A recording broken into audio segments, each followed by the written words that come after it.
a caveat simply elect always Yes, I don't really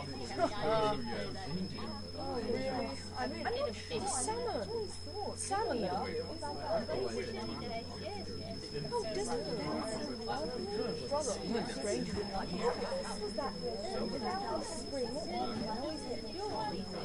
Oh, yes, I mean, I thought it sounded wonderful. Oh, there's Audrey. I better go and say hello.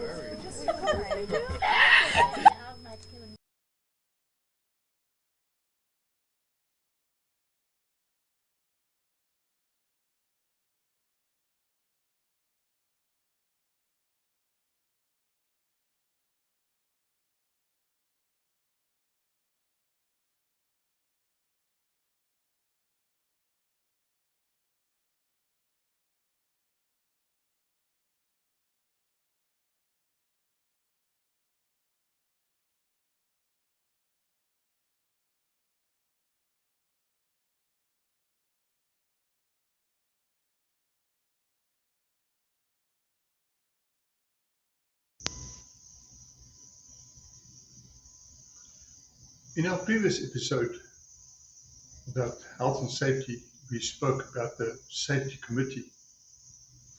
In today's episode, we're going to talk about the Safety Committee's constitution. Like any organization, whether it's the Boy Scouts or the Girl Scouts or a country, they all have a constitution.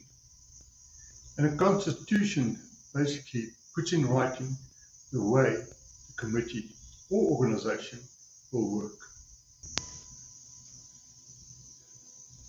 A typical constitution for a safety committee consists out of various parts, various sections, and each section covers a certain topic within the constitution. Now, there is no law that states that a safety committee must have a constitution. But I think out of good order and to put something on paper and so that everybody knows what is the safety committee and what's the purpose and how the members are elected and how the meetings are held and how the information is communicated to the workforce and with management. It's good to have a constitution and everybody knows how it works and what needs to be done.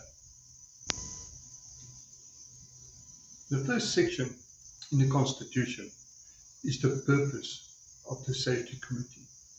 In other words, in this part, we describe what is the purpose of the Safety Committee. And a simple text, and I'm going to read from a copy that I have, and it reads, "The purpose of the Safety Committee is to provide the company's name and its workers an opportunity for effective consultation and participation in decision-making about workplace health and safety matters.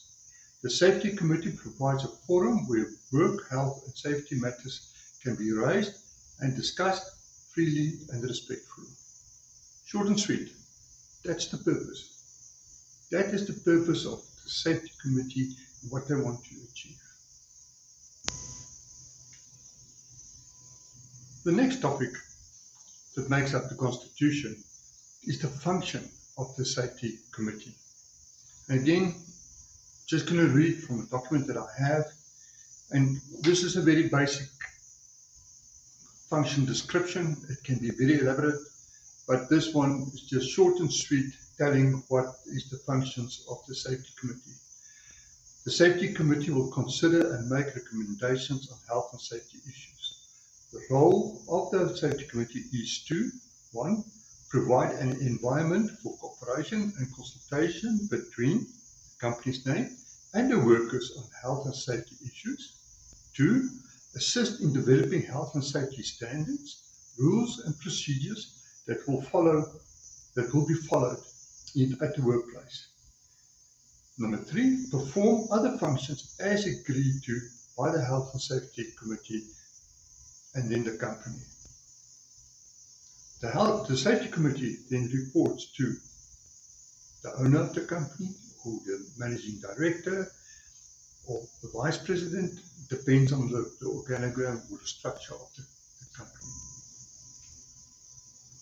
The third part of the constitution is about the membership. And the membership makes the committee. Members, people that's dedicated and has been appointed to this position as a safety rep or a committee member, or both. And I'm going to read an extract from this document that I have. The safety committee will comprise of, and there you can list all the positions. It can be the factory manager, it can be the logistics supervisor, it can be the company secretary from the management side. So you list the positions of people that is represented in the committee or the departments. At least of the members of the committee must be workers and not personnel nominated by the company name. Observers or guests may also be invited to sit in at the meetings. You spoke about it in the previous episode.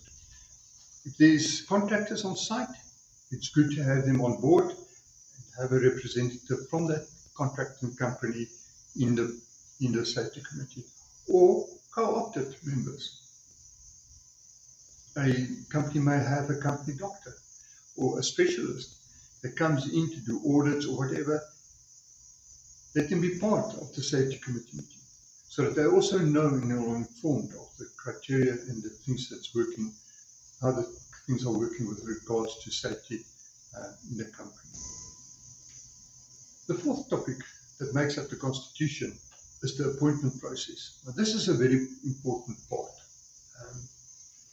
Because at the end of the day, you would need somebody that is dedicated and wants to make a difference in the work environment. Somebody that's prepared to sit in meetings, make decisions, and do some additional work. So the process, and I'm going to read from this document, is the chairman, chairperson, chair lady of the safety committee is agreed to by the safety committee. In other words, there must be a voting. People must vote for somebody to be the chairman, and that person is then pointed out or agreed, and that person must say, okay, I am prepared to be the chair of the meeting. It's a big responsibility. And there's a lot of work and roles that person must fulfill. As I mentioned just now, safety reps in various departments of the company can also be the safety committee members. The safety reps whose term is still current will be permitted to renew membership in line with the elected period. Workers may be nominated by the safety committee to the safety committee by the workers. That's important. Your person that is nominated must be somebody that's a leader, somebody who the other workers respect and will listen to when it comes to communicating back information on topics that was discussed.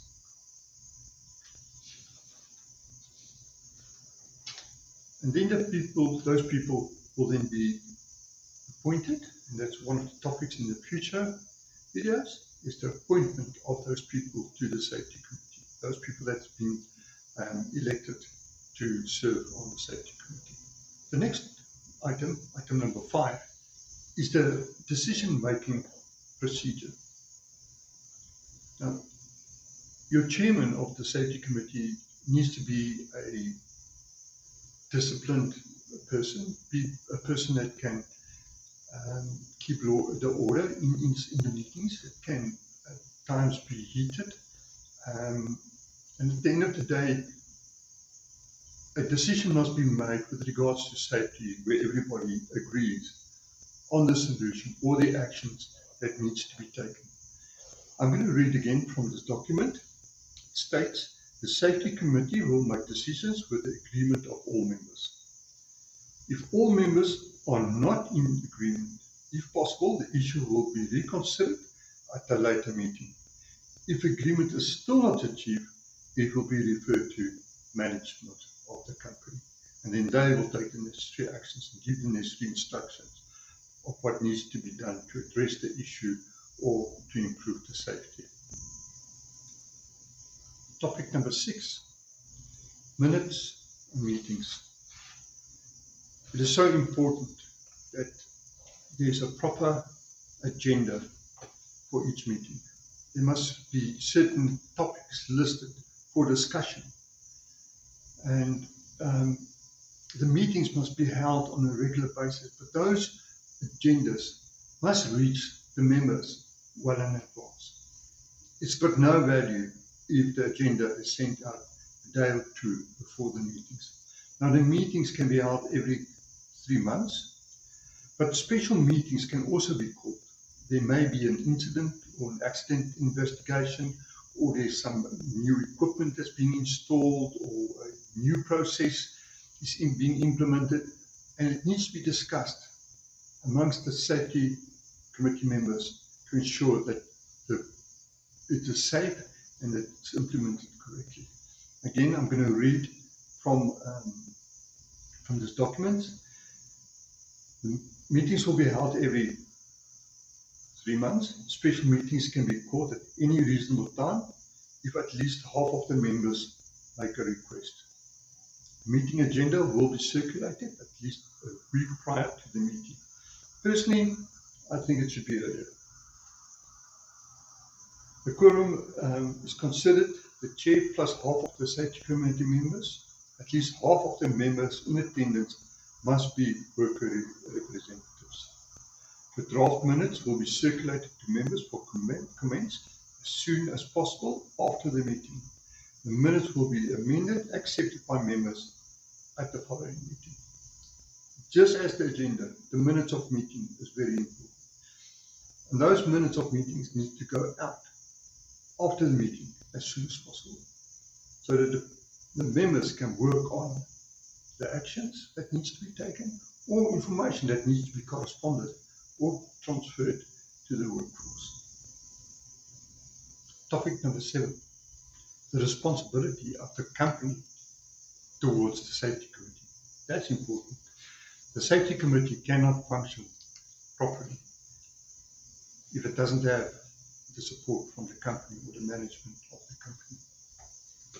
And again, just a short text. The company has the following responsibilities to the safety committee: provide access to information relating to hazards and associated risks at the workplace and the health and safety of workers at the workplace. 2, allow each safety committee member reasonable time to attend safety committee meetings and carry out functions as a safety committee member. And 3, pay workers what they would be entitled to receive performing their normal duties during that period. And that's debatable. Sometimes it is a small function, sometimes it's big, a bigger workload. I think it is, my opinion is that it needs to be discussed between the safety committee members and management. Any information provided to the safety committee should be de-identified to the extent it does not reasonably lead to identification of personal or health information of any worker. Members of the safety committee will not be permitted access to personal and medical information of any worker without the expressed consent. So we must respect the privacy of the workforce. There's a lot of discussions in the past and still today about people that's HIV positive, and they are being victimized because they have the sickness. So it's important to protect the individual's privacy when it comes to illnesses, things like TB, recently COVID, and so on. So yes, it is good to protect the privacy of the individuals and the workforce. The 8th topic is the review or amendment of the Constitution. As the company grows, or as the people in the safety committee gets to know their roles and so on, it may be necessary to do some adjustments to the safety committee's constitution. So it's important to keep it updated. I think it is good that if there is a change that needs to take place, that it be tabled via minutes of meeting, suggestion towards the chairman, and then discussed and agreed to or rejected as is necessary. But it's important to keep the constitution relevant. I'm going to read from this document. This constitution may be amended by the members of the Safety Committee. It will be reviewed every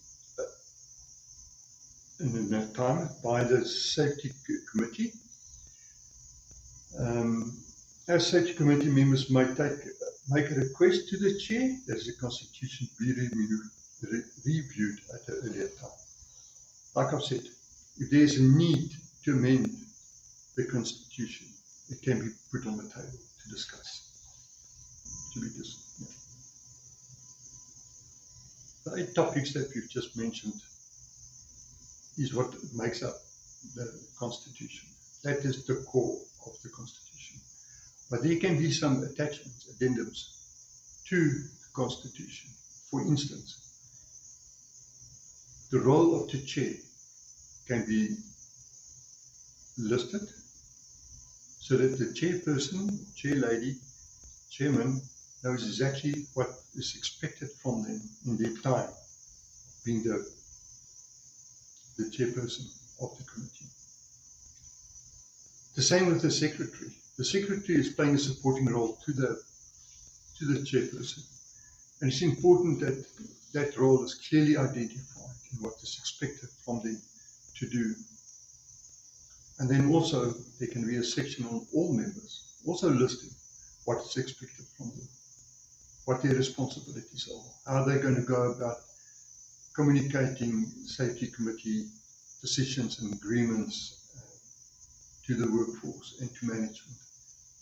It must be clearly spelled out what it is, what is their responsibilities.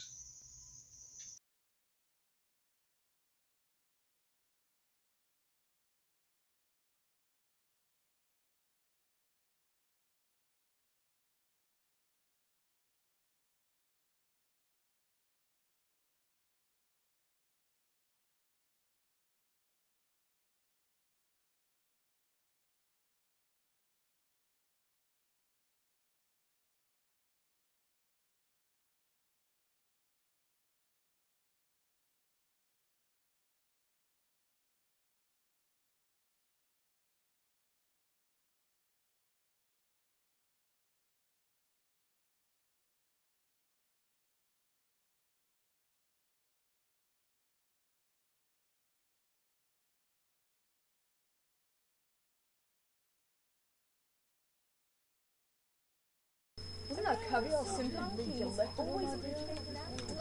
Yes, I don't really get Oh, really? I mean, it's salmon. Salmon, yeah? Oh, doesn't it? Brother, strange.